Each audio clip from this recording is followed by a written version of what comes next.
Bismillahirrahmanirrahim. Alhamdulillah. Wassalatu wassalamu ala rasulillah. Amma ba'd. Meyrimdүү жана ырайымдуу Алла Тааланын ысмы менен пайгамбарыбызга салам салаваттар менен ассаламу алейкум урматтуу мекендештер, ардактуу агайын туугандар. Бүгүн буюрса сиздер менен Аллахтын разычылыгы эмне деген маселе турасында сөз кылмакчыбыз. Ар бир инсандын, ар бир момун мусулмандын негизги тилеги Аллахтын разычылыгына жетүү болушу абзел экен. Ошондой эле ар бир момун мусулмандын негизги милдеттеринин башында Аллахтын разычылыгын алуу болуп саналат. Аллахтын разычылыгы бар жерде момун мусулман бактылуу болот. Бул дүнүйөсү да, ахиретти да абат жана бактылуу болот. Урматтуу агайын туугандар. Алланын разычылыгы эки өңүттөн каралат. Биринчиси Алла Тааланын момундан, инсандан разы болушу. Бул деген пенденин кылган, сиз менен биздин кылган ибадатыбызга Алла Таала разы болушу. Туткан орозобузга Алла Таала разы болушу. Кылган иштерибизге, амалдарыбызга Алла Таала разы болушу. Бири-бирибиз менен болгон мамилелерибизге Алла Таала разы болушу. Аллах жана инсан ортосундагы мамилеге Аллахтын разы болушу. Ар бирибиздин дегеле кандай гана амал кылбайлы, кандай гана жолдо багытта жүрбөйлү, Аллах разы болгон болсо, ал амалдын келечеги кең болот экен, урматтуу агайын туугандар. Башыбызга келген кыйынчылык, башыбызга келген түйшүк, Алланын тагдыры деп билип, жакшылыктан келген болсо, Алла Таалага шүгүр келтирип. Анткени ошо шүгүр келтирүү менен Алла Таала жакшылыгын арттыра берери айтылат. Шүгүр келтирүү менен Алла Таала берешендигин дагы бере беретирген жолун айтат. Кур'ан-ы Каримде бул боюнча айтып атат: "Астаиду билла ла ин шакартум ла азиданнакум ва ла ин кафартум инна адаби лашадид." Садакаллаху азим. Жараткан буйруп атат: "Эгер шүгүр келтирсеңер, мен силерге жакшылыгымды арттыра берем" дейт. Эгерде бейшүгүрчүлүк, нанкөрлүк кылып, капырдык кылсаңар, менин азабым аябай каттуу дейт. Андыктан Алла Тааланын бизге сунган кандай гана жолу болбосун, башыбызга кандай гана иш келбесин, биз Аллага разы болгон болсок, биз Алла разы боло турган жолдо болгон болсо, Аллах бизден разы болуп аткан болсо, демек бул амалыбыздын келечеги кең болот экен. Урматтуу агайын туугандар. Алла Таала бейишин берет, Алла Таала күнөөлөрүбүздү кечирет, Алла Таала бул дүнүйө жана акыретибизди абат кылат деген мына ушул экен. Ар бир момундун девизи, ураны ушул болуш керек экен. Роббана атина фид дунья хасанатан ва фил ахирати хасанатан ва кина азабаннар. Аллахым бул дүнүйөдө бизге жакшылыктарды бергин, акыретте дагы бизге жакшылыктарды бергин, бизди өзүңнүн тозогуңнан, азабыңнан бизди Аллахым сактагын деген уран менен, тилек менен ишибиз болуп аткан болсо, сөзүбүз сүйлөнүп аткан болсо, Аллах бизден разы болот экен. Аллах бизден разы болгон үчүн биз бактылуу болот экенбиз, урматтуу агайын туугандар. Карасаңыз, бир ата-эне разы болсо канча сүйүнөбүз. Эл сиздин ишиңизге, сөзүңүзгө, амалыңызга разы болсо канча сүйүнөсүз, сыймыктанасыз. Бирок унутпаңыз, Аллах разы болушун дагы эч унутпашыбыз керек экен. Аллах разы болсо, биз эл ичинде да бактылуу экенбиз, бул дүнүйө акыретибизде дагы бактылуу болот экенбиз, урматтуу агайын туугандар. Ал эми Аллахтын ыраазычылыгынын экинчи бир өңүтүн карай турган болсок, Pendenin, insandın Allah'tan razı oluşu abdan manili orunga ие. Allah Taala'nın buyruktарын çın dilden kabul alуу, aga moyun sunuu. Allah Taala'nın tıyuların çın dilden kabul alıp, oşol tıyılуу. Allah'ın aramdарын aram dep bilүү.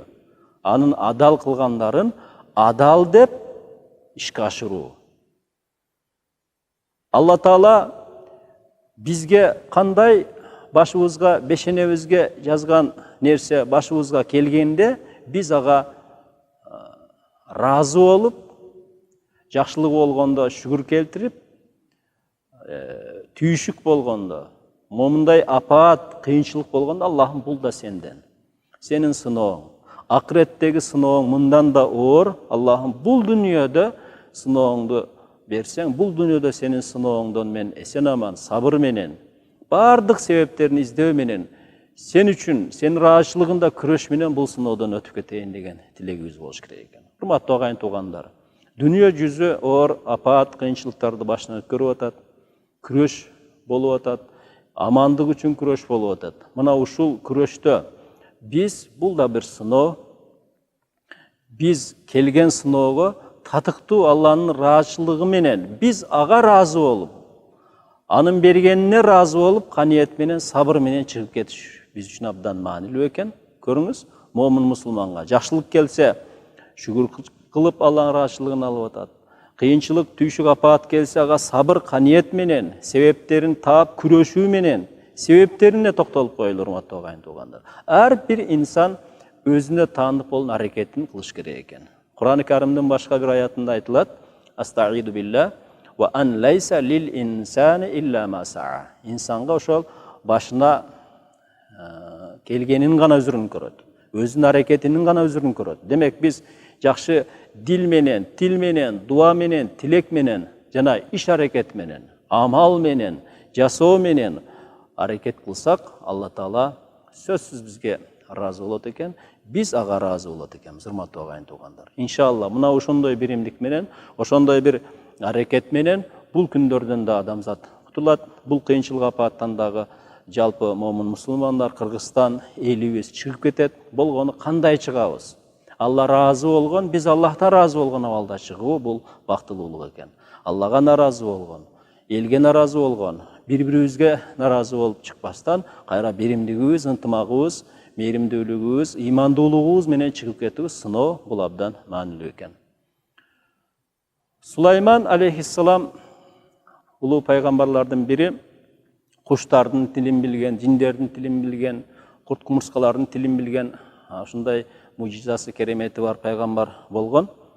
Бир күн ошол кумурскалар көп жашаган өрөөндөн өтүп кетип атканда, аскерлери менен ошол кумурскалардын башчысы башка кумурскаларга чакырык таштап атат: жолду бошоткула, жолду ачкыла, Сулайман келатат, Сулайман падыша келатат, билбестен, байкабастан, капелеттен силерди басып, эзип кетпесин, жолду ачкыла, качкыла дейт. Мына ушуну уккан Сулайман алейхиссалам жылмайып, анын бир Аллага кайрылган дуасы Куранда айтылат. Намл сүрөсү 19-аятта Сулайман алейхиссалам айтып атат: "Астаиду билла ва кала Робби أوزعني أن أشكر نعمتك التي أنعمت علي وعلى والدي وأن أعمل صالحا ترضاه وأدخلني برحمتك في عبادك الصالحين." Allah'ım, Rabbim, maga bergen nimattарыңа, жакшылыктарыңа шүгүр келтирүүнү мага насип кыл. Мага берген ниматтарыңа, жакшылыктарыңа, жана ата-энеме берген ниматтарыңа, жакшылыктарыңа шүгүр келтирүүнү насип кыл. Өзүң разы болгон салих амал иштөөнү мага насип кыл. Өзүңдүн мээримиң менен, рахматың менен жакшы салих инсандардын катарына мени кошкун деген дуа кылды да, көрдүңүзбү? Ушул жерде дагы Аллага шүгүр келтирүүгө жетишүү, анын разычылыгына жетишүү, eң негизги маселе болуп атат. Үлгүлүү дуа Сулайман алейхиссаламдын ошол аятта айтылган дуасы болуп атат. Пайгамбарыбыз саллаллаху алейхи ва саллям өзүнүн осият сөзүндө айтып атат: Аллахумма инни а'уду биридак. Аллахым сенин рызаңа, ыраазычылыгыңа мен сыйынам. Мин сахатик, ачууңдан, газабыңдан сенин ыраазычылыгыңа сыйынам. Көрдүңүзбү? Ыраазычылык абдан маанилүү болуп атат. Ва би муафатик мин укубатик. Сенин жазалооңдон, азабыңдан мен кечиримиңе сыйынам дейт. Келиңиздер, Алла Тааланын ыраазычылыгына, кечиримине жетүүгө аракет кылайлы. Аллахтын ыраазычылыгына жетүүгө өтө көп мүмкүнчүлүктөрдүн ичинде турабыз. Кайрымдуулук кылганга өтө мүмкүнчүлүгүбүз көп, кайрымдуу болойлу. Бири-бирибизге кол узатып жардам берүүгө абдан көп мүмкүнчүлүгүбүз бар. Жардамкөй болойлу, кечиримдүү болойлу, көрө албастыкка жол бербейли, кызганычка, жаманчылыкка, жаман ойго жол бербейли. Алла Таала бүгүнгү берген жакшылыктар үчүн шүгүр келтире берейли.